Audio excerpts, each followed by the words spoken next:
பனு பாத்தீங்கன்னாக்க நீலகிரி மாவட்டத்துல வந்து தொடர்ந்து 4 நாட்களாக வந்து மழை பெய்து வருகிறது. குறிப்பா பார்த்தோம்னாக்கா கூடலூர், பந்தலூர் போன்ற பகுதியில வந்து அதிக கனமழை பெய்து வருகிறது. இந்நிலையில பார்த்தோம்னாக்க நேற்று வந்து கூடலூர் மைசூர் செல்லும் தேசிய நெடுஞ்சாலையில வந்து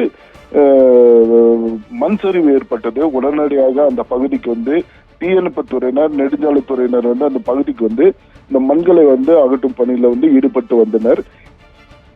இந்நிலையில பார்த்தோம்னாக்க இன்று வந்து கூடலூர், பந்தலூர் போன்ற பகுதிகளுக்கு கல்லூரி மற்றும் பள்ளி கல்லூரிகளுக்கு விடுமுறை அளிக்கப்பட்டுள்ளது. மாவட்ட ஆட்சித்தலைவர் உத்தரவின் பேர்ல வந்து விடுமுறை அளிக்கப்பட்டுள்ளது.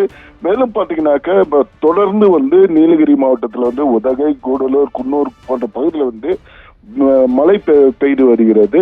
அதுவும் பாத்தீங்கன்னாக்கா பந்தலூர்ல வந்து மிக கனமழை பெய்து வருகிறது. ஆங்காங்கே வந்து நீரோடைகள் வந்து நீர் வந்து செல்கின்றன. மேலும் பாத்தீங்கன்னாக்கா சில இடங்கள்ல வந்து தேசிய நெடுஞ்சாலையில வந்து மண் சரிவு ஏற்பட்டுள்ளது. இதனால பாத்தீங்கன்னாக்கா அவ்வப்போது வந்து போக்குவரத்து பாதிப்பு ஏற்பட்டு வருகிறது.